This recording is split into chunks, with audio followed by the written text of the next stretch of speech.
Muy buenas noches, la cosa se está poniendo regular. Bienvenidos al cierre de Wall Street. Ucrania está pidiéndole a Estados Unidos bombas de racimo y Estados Unidos se las va a dar.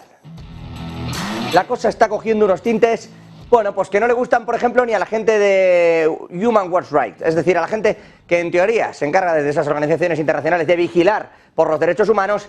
Está empezando a advertir, oiga, dejen de usar este tipo de granadas, este tipo de bombas, porque valen tierra-aire y aire-tierra, pero es que el problema de las bombas de racimo es que no tienen un objetivo. Son de cabeza múltiple, tú las disparas, se separan y abarcan un amplio radio. Advierten desde esta organización de derechos humanos del peligro que tiene esto, sobre todo porque, más allá del impacto primero, que ya es grave, lo más grave sin duda, el problema es que además muchas de ellas no estallan. Lo cierto es que Estados Unidos, el gobierno de Joe Biden, está sopesando esa posibilidad de enviar munición de racimo a Ucrania. Lo ha dicho el propio portavoz de la Casa Blanca, Andrew Bates, a periodistas que estaban con él. Están informando de esto ya distintas agencias. De hecho, desde Reuters, por ejemplo, dicen que se está considerando, citan al funcionario y dicen de forma activa, que no hay una decisión tomada. Evidentemente, insisto, las organizaciones de derechos humanos están empezando a llevar las manos a la cabeza. Y es que la cosa está elevándose cada vez más y cada vez más. Permítanme. Primero, esto es el lado ucraniano. Ahora les hablaremos del conjunto, que está pidiendo, insisto, bombas de racimo y que está elevando ahora mismo también la tensión en esa contraofensiva que, bueno, parecía que iba a ser más rápida y ahora nos están explicando que va lenta pero va bien. Bueno, yo qué sé, es tan difícil discernir entre lo que es verdad y lo que en realidad están vendiendo tanto desde Ucrania como desde Rusia, donde por su parte hoy lo que están es asegurando que han alcanzado en una región, en la región de Leópolis, en una zona, en una ciudad llamada Lviv, que han alcanzado todos sus objetivos, que no planeaban ir más allá y que han alcanzado todos esos objetivos. El problema es que además han muerto civiles allí, en ese ataque. Dice Ucrania que además va a responder de forma tangible, porque así es como han sufrido también el impacto de todo esto en el día de hoy. Durante la noche dice que las Fuerzas Armadas rusas han llevado a cabo ese ataque masivo con armas de precisión de largo alcance, disparadas desde el mar contra sitios de despliegue temporal de las Fuerzas Armadas de Ucrania. Esto dice el ejército ruso.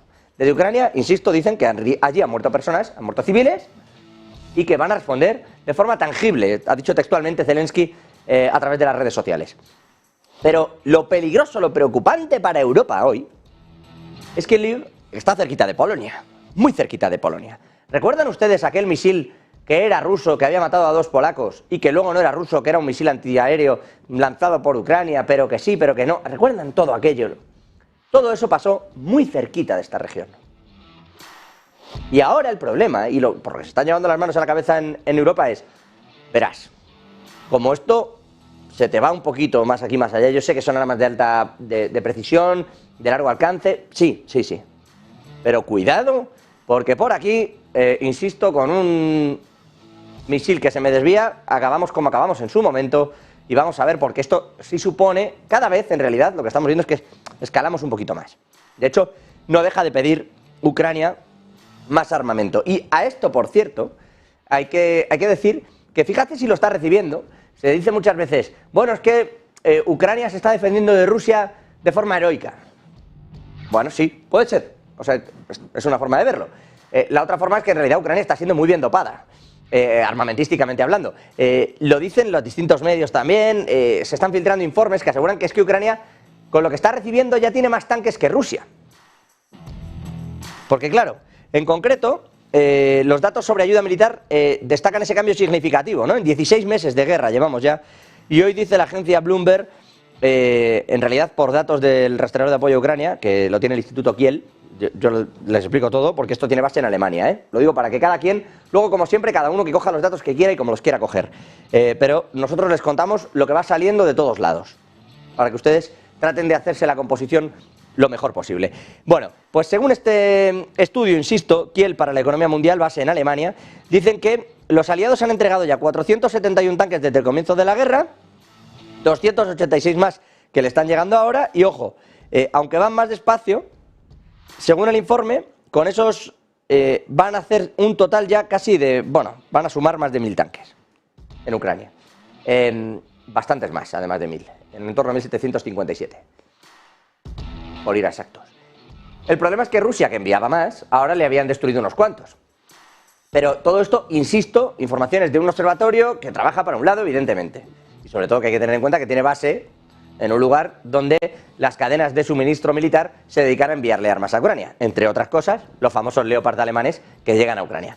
Pero bueno, el caso es que fíjense lo de la OTAN y dar solo ayuda humanitaria al principio, cómo está cambiando, ¿no? Cómo en realidad la guerra no está siendo una guerra tan de piedras contra disparos, ¿no? No está siendo tan pistolas contra balas, o sea, contra piedras, no está siendo esto.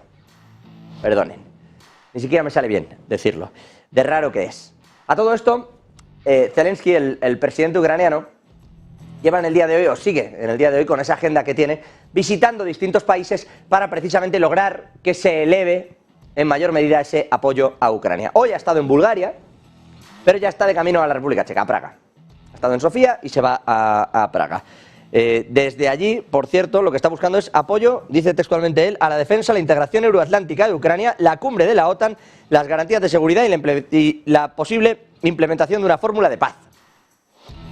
En realidad lo que quiere Zelensky es que en la próxima cumbre de la OTAN digan que es miembro asociado, o etcétera, etcétera. Ya saben que Jens Stoltenberg, el secretario general de la OTAN, no quiere meter a Ucrania, a un país en conflicto, en la OTAN. Entre otras muchas cosas, como una decisión, pues seguramente algo inteligente, porque eso supone escalarle la guerra a la OTAN de forma directa. Más allá de que la OTAN, como vemos, le esté dando armamento como si no hubiera un mañana a Ucrania, la realidad es que una cosa es eso y otra cosa es meter el conflicto a medio planeta. Que es lo que supondría que la OTAN tuviera que responder militarmente a esa ofensiva rusa.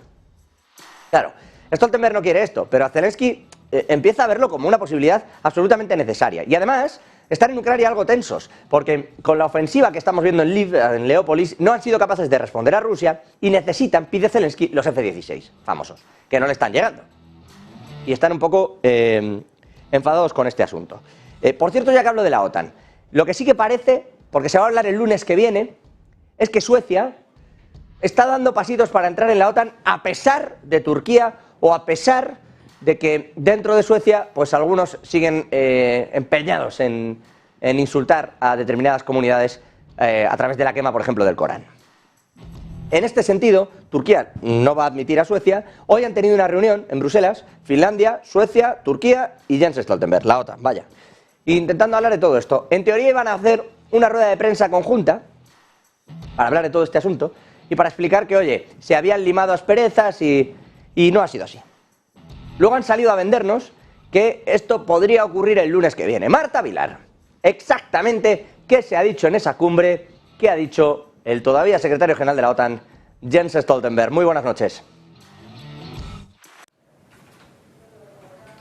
Pues hoy Jens Stoltenberg, el secretario general de la OTAN, muy buenas noches, ha hablado de nuevo. Lo ha hecho después de reunirse con Turquía, Finlandia y Suecia. ¿Por qué motivo? Porque la semana que viene tenemos cumbre de la OTAN y hace un año en la cumbre de Madrid se dijo que Suecia y Finlandia iban a estar dentro de la Alianza Atlántica, pero no ha sido así. Solo hay un país de momento que esté dentro, Finlandia. Suecia todavía no. Hay que convencer a Turquía, que de momento sigue siendo el principal escollo para que Suecia pueda entrar a formar parte de la alianza. Dice Stoltenberg que en esta reunión que han tenido en el día de hoy se ha avanzado, pero dice además, anuncia que el próximo lunes, un día antes de que comience la reunión de la cumbre de la OTAN, van a volver a realizar otra reunión, esta vez con Erdogan, el presidente de Turquía, y también con el primer ministro de Suecia. En este caso no van a contar con Finlandia.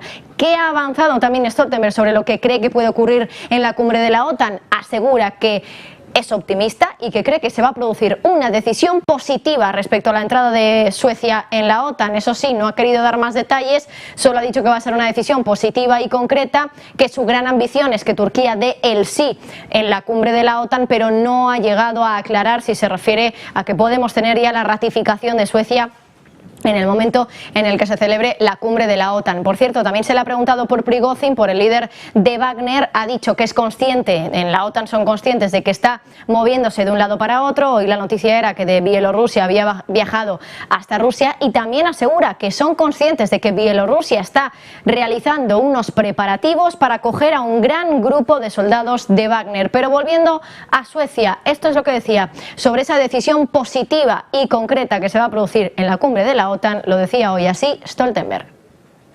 What is possible and what we are all working to achieve is a positive decision at the summit where Turkey makes clear that they are ready to ratify.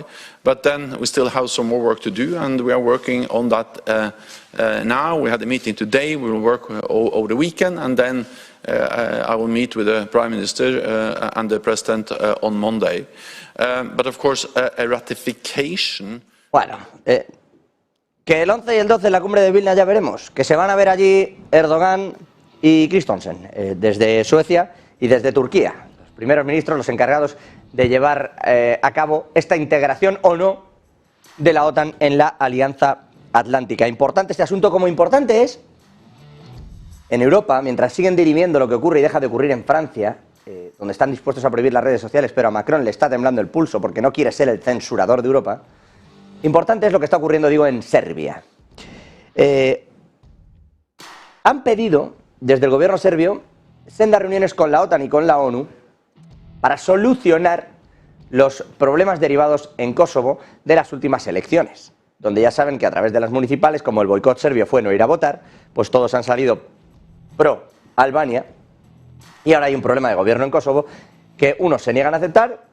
Otros dicen, porque unos dicen esto es legítimo y otros se niegan a aceptarlo, y otros lo que dicen es, mira, lo repetimos o aquí va a haber, bueno, más que palabras. En ese problema, problema muy gordo, cuidado, el que tienen ahora mismo en esas fronteras con Serbia, están intentando enfocarse, tanto la OTAN y la ONU, y Serbia les ha dicho, vale, reunámonos. Intentemos solucionarlo. ¿Qué se sabe de este encuentro? ¿Qué ocurre con Serbia ahora mismo? ¿Y en qué punto están todas estas relaciones? Javier Luengo, buenísimas noches. Sí, ¿qué tal? Muy buenas. El presidente de la República de Serbia no ha dejado nada en el tintero y lo ha dicho a las claras. El gobierno de Kosovo está realizando una limpieza étnica en la región contra la minoría serbia del país y ha anunciado que va a pedir amparo a la misión de la OTAN en la región y también una reunión de urgencia del Consejo de Seguridad de Naciones Unidas para que evalúen los socios representados en el comité permanente la situación en el país. Alexander Vučić ha anunciado en rueda de prensa que la semana que viene va a pedir reuniones de emergencia, tanto de la OTAN, que por cierto se reúne en Vilna a partir del martes, como de Naciones Unidas, para pedir el amparo de todas estas naciones, porque Kosovo aplica una política de limpieza étnica con el apoyo de los círculos internacionales, cuya naturaleza, es decir, no ha dicho quiénes son estos círculos internacionales. El presidente de Serbia ha anunciado que va a pedir un amparo a la misión de la OTAN, al Consejo de Seguridad, y la retirada de la Policía Especial Kosovar del norte del país, donde se encuentra esa minoría. Por cierto, ha hablado sobre la integración en la Unión Europea del país y ha dicho que ya ha cumplido parte de las exigencias e incluso rebajado todo lo que le pedían y rebajado esa tensión en la zona norte del país de Kosovo, que proclamó su independencia, recordemos, en 2008. Gracias, Javi. Y terminando con el asunto geopolítico, un protagonista al que ustedes conocen bien porque el nombre en los últimos días se hizo bastante famoso, Yevgeny Prigozhin, el líder de los Wagner, de los maltrechados ya Wagner, está en Rusia. Lo ha dicho Alexander Lukashenko, el presidente bielorruso.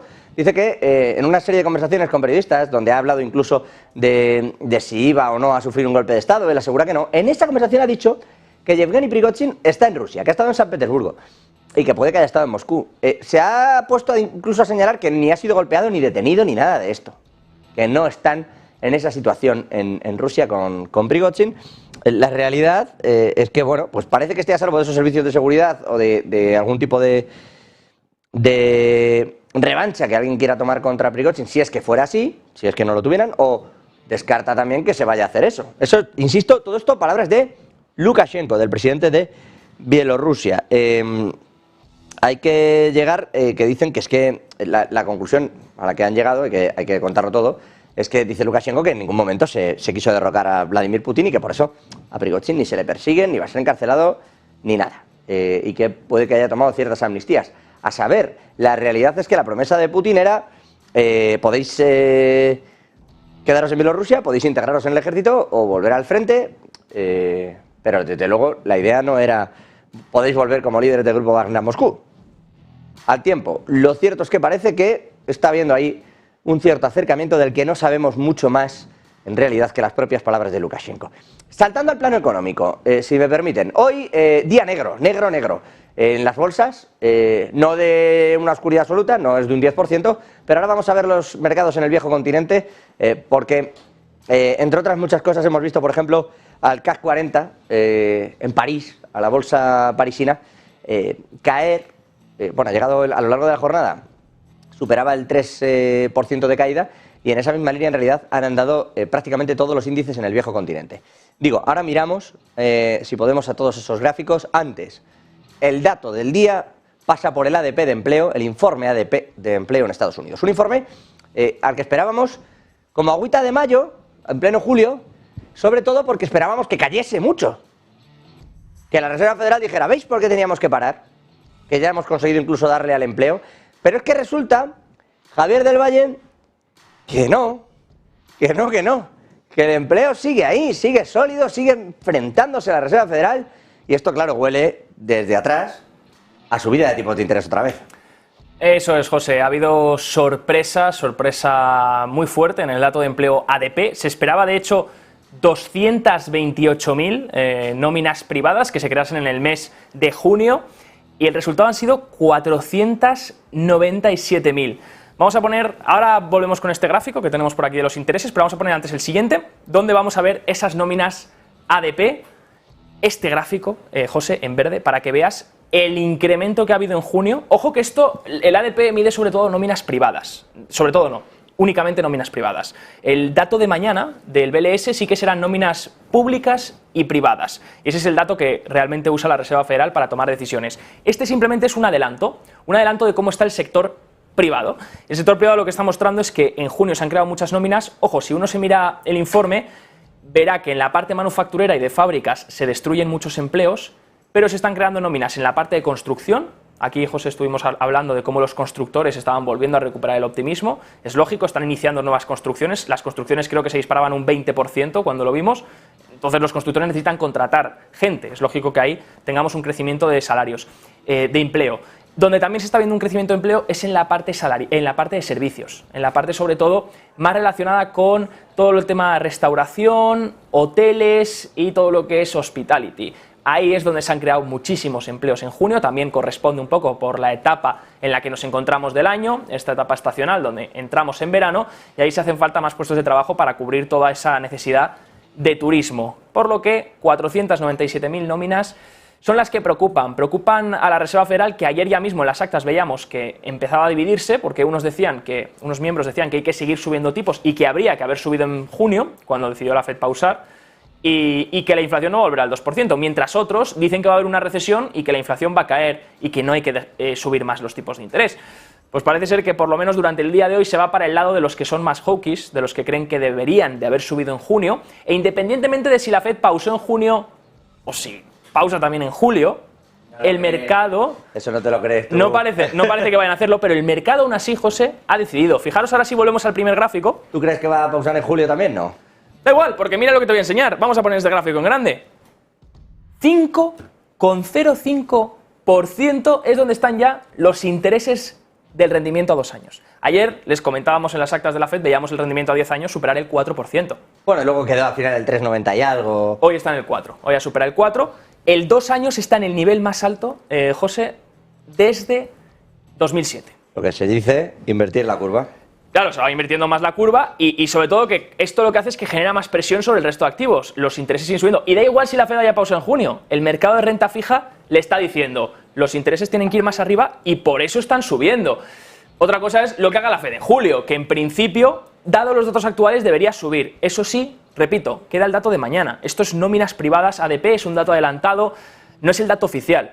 Nos puede dar una lectura anticipada, pero realmente donde hay que confirmar es en el dato de mañana, dato del BLS, que publicará nóminas no agrícolas, privadas y públicas, y la tasa de desempleo, que veremos qué es lo que hace. Pero por ahora parece ser que esto se le complica a la Fed, sobre todo el PMI de servicios ha rebotado también, o por lo menos todavía muestra resiliencia en Estados Unidos, y eso hace que la Fed pueda tener un problema si vuelve a surgir la actividad, si la gente vuelve a comprar bolsa, vuelven a comprar casas, y parece ser que no ha pasado nada aquí, eso potencialmente podría volver a ser inflacionario de cara a unos meses, incluso a unos años. Vamos a verlo y vamos a ver cómo queda este asunto. Desde luego, lo preocupante es que al mercado le está dando igual lo de la Reserva Federal, que en realidad utiliza las palabras de la Reserva Federal en muchas ocasiones o para tomar beneficios o para sacar a la gente, tirar a los cortos fuera y volver a entrar, porque es lo que viene haciendo el mercado en los últimos meses, y sobre todo, que con esto en la mesa, claramente se ve, pero vamos, clarísimamente, el hecho de que, sí, usted sigue hablándome de esto y de lo otro, pero la realidad es que estamos cerquita de una recesión, que de momento no la ve nadie porque queda lo que queda y en ese espacio hay gente haciendo dinero. Pero la Reserva Federal ya no la cree nadie, ni cuando hay recesión ni cuando no. En fin, tiempo tendremos de verlo y por supuesto les vamos a contar la reunión de julio aquí en Negocios Televisión. Gracias. Javi, enseguida volvemos también con las claves de Wall Street. Cerrando todo este bloque de noticias del día, hablamos todavía en lo económico de la famosa moneda de los BRICS. Les veníamos contando estos días, lo hacía Sergio Fernández, que está también ahí al otro lado, que hay 130 países intentando crear una moneda, ¿no? Una suerte de CBDC común a los BRICS, que la acepten y se carguen, que como decía alguno, ya emergentes no van a ser. 130 países allí, económicamente le podemos llamar el bloque BRIC, pero emergente no es. El caso es que planeaban crear esa moneda. Ahora, al parecer, ha habido un freno, entre otras muchas cosas, porque no parece, Sergio, muy buenas noches, que se estén poniendo de acuerdo, hay un frenazo a esa creación de la moneda común.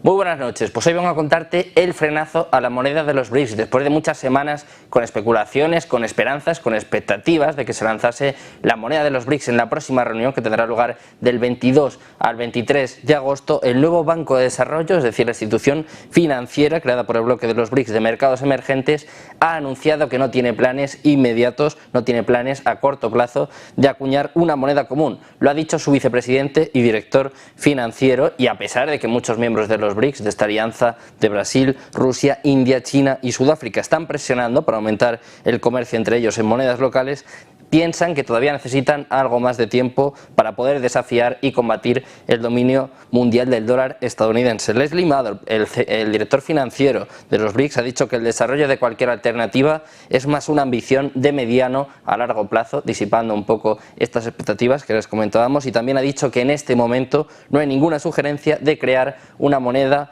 BRICS. El bloque, que se formó en 2009, se ha esforzado y mucho por ganar más peso a escala mundial como forma de contrarrestar el dominio que tiene Estados Unidos y también sus aliados tradicionales en instituciones financieras multilaterales como el Banco Mundial y el Fondo Monetario Internacional. Unos esfuerzos que siguen concretándose, que siguen organizándose, que van a seguir desarrollándose en la próxima reunión de los BRICS, pero que ya apuntan a que estas especulaciones en torno a que fuesen a lanzar una moneda oficial, de momento van a tener que esperar un poquito más.